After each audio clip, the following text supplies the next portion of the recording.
folks. Welcome to the next edition of Serverless Craic. We're going to continue our series about talking about the book, The Value Flywheel Effect. How are we getting on? How's things? All good? All good. All good. Living life in my new podcast studio here in the back. Very good, Great. Mike. I'm very comfortable. Splashing it out. Looks like you're making a lot of noise there. It is. You sound louder with that microphone. It is. It's really, really good, Mike. Glad I got it. Mike's Mike. So we're on chapter 6. Yep. Chapter 6.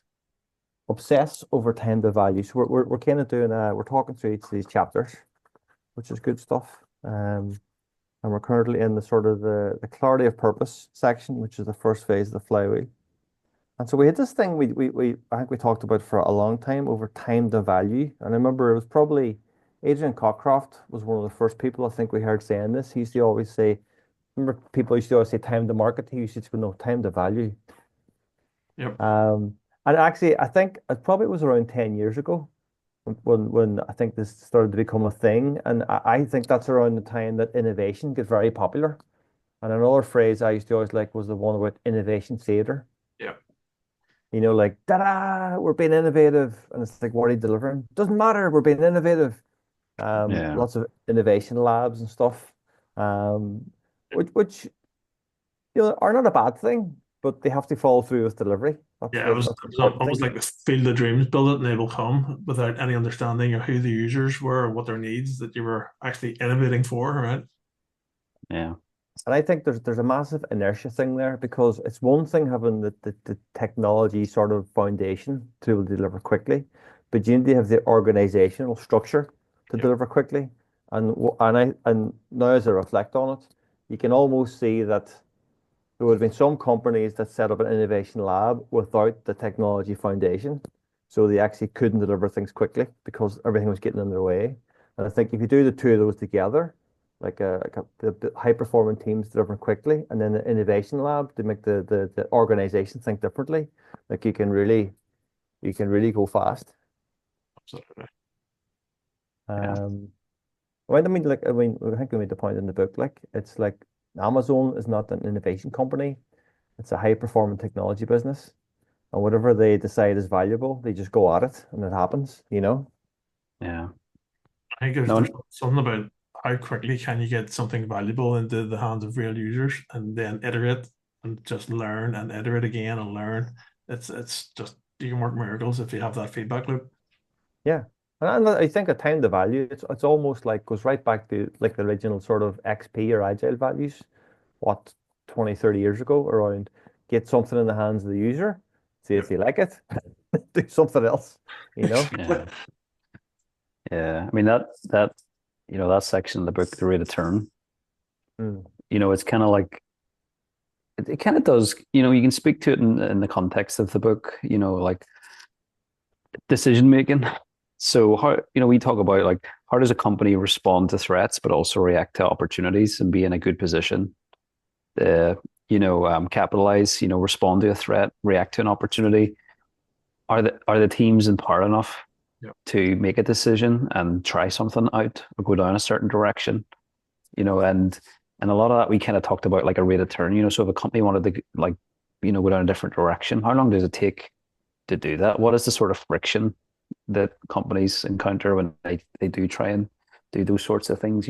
In large companies, getting a decision made, if you have to go way up and down the chain for everything, can be very, inhibitive. Mm.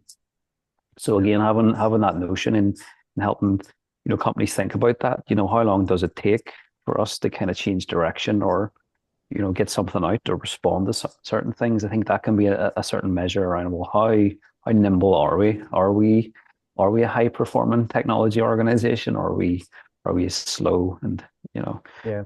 and slow to react and respond? So Whenever I think about this, I think of something like a big oil tanker or a big container ship, yeah, trying to turn, compared to like a speedboat that's able to just well, navigate and yeah. turn quite quickly. I think the analogy in the book was, remember the Titanic, the barrel man, and imagine you had the ability to empower the barrel man to actually make a change and, be able to kind of, direct the ship to turn at an earlier stage. Yep. You probably Yeah. could have avoided, say, that iceberg. And that was Um, Yeah, and that was your phrase, Mike. I mean, you're the only couple that rate of return a long time ago before we were writing the book. I Yeah. mean, were you thinking about it from a ship's perspective or like an airplane? Uh, in what sense?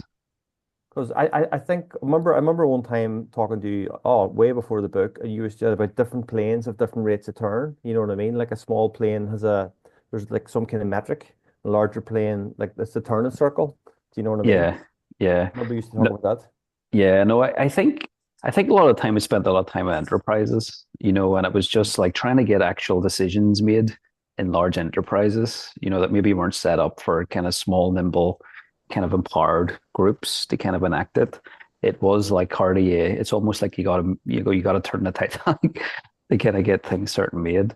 Oh, But yeah, I think it was more in the boats. I think the plane sort of thing was sort of more of the agile kind of analogies. But yeah. yeah, yeah, I think as well, 100%. and you could think it's like a seniority thing, but I mean, I've talked to a good few CEOs, and there's something that they want to do for their organization, and they just can't make it happen. Mm, So it's not like you're in a team and you can't convince the boss. Sometimes the executive, like they suffer the same thing. mm, It's complicated.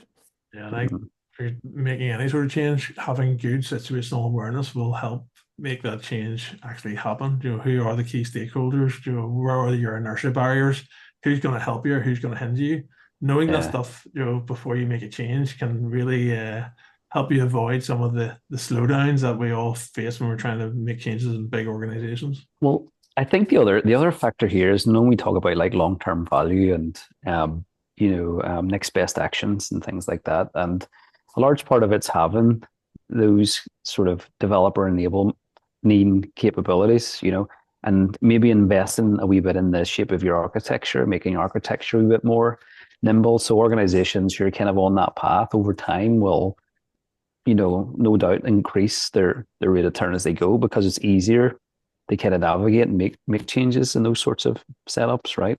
Yeah, if you're a Um, fairly modern cloud sort of tech stack and you have well-defined boundaries and you're very event-driven and loosely coupled, it's easy to extend that architecture to add in new capabilities or new features, right? Whereas if you're a big monolith on-prem, it's very hard to adapt that to a new emerging need, right? yeah, Yeah. 100%. And I do think that the phrase time to value, I think it builds very nicely on sort of continuous delivery and sort of the DORA metrics. I mean, I think we've mentioned accelerate in the core four screen a lot in the book, and that was a huge book. I actually remember the day that came out. Mark, I think you and I both bought it in Kindle and probably read it that day. Yep. Um, I think it was the day before Easter. So I mean, I think time to value just builds on that because it's not about how quickly your deploy job runs. It's about how, because you could be able to deliver software exceptionally quickly, but do you have any go to market? Can you actually get it in the hands of users? Sometimes that is the delay. You can build a feature, but the whole process of getting the feature in the hands of a user can be Yep. very Mm, slow. So Yeah. that's why time to value is because it's talking about the feedback loop because the quicker you get it in the hands of the user, the quicker you can observe it, and then the faster you can actually see what is of value, yeah, maybe what's yeah. not being used. And I guess the inverse applies as well, right? The time to realize there isn't any value and to pivot, you Yeah, know, and then even with the continuous delivery and the pathway to prod, even thinking about things in terms of experiments and, how do I test something reasonably quickly and get a feel for, yep, there's something here, there isn't, or we've got to go back and rethink. Yeah. That is all part of it, that failing is okay, and a lot of the companies that kind of embrace that failure and see that as part of the learning to the overall, accomplishing and achieving value is yeah. a very powerful thing, right? And I think you can be flexible about it as well. I mean, remember Mm, remember Mike. Will not say what the story was, but remember there was a very famous example where you guys were asked to build something extremely big and complicated, right. Yeah. and you ended up putting in like a trapdoor, and you actually agreed with the individual who owned the business, and it was something like I can't remember, if we get 1% conversion on this thing, we're Mm, going to build it, and if we don't, we won't, and we'll run that as an experiment for whatever it was, a couple of weeks. And it was yeah. it was just a link saying, okay, that's fine. It's like very cheap to do. And that turned out to be, okay, users do not want this, so we're not going to build it. I mean, that saved, I don't know, a huge amount of time and Yeah. effort, you The, know? the original estimate came into this huge thing. We got to spend 6 months and this huge exorbitant amount of money kind of building this capability because it's required. And we suggested, to your point. But it turned out, a minor experiment, Melissa Perry, the concierge stuff, we were kind of, trying to socialize that stuff. And we created that, as you say, the trapdoor. And there's just a wee bit of a missing component in a value stream further on up. We were able to plug it and kind of go, yeah, no, we no longer have the need for that massive kind of initiative. We shut it down, right? So yeah, that's a cracking example, but again, having the ability to go out quick, having the ability to kind of think about that in terms of an experiment, test it, react to it, and then pivot, and then we put the team on something way more value add, right? Yeah, what we find is if we create that environment that's set up for those type of experiments, the team are more empowered or more enabled to actually ask those questions about value and have those harder conversations about who's this for? Is it actually going to make a difference? What's the return on investment in this thing? Because we remove a lot of undifferentiated stuff that we would have spent months doing. Hey, get the platform stirred up and get the CI/CD pipeline stirred up and get all of our practices in place. It's like, no, that's all done for you. Right. Focus on what you're actually trying to achieve here, right?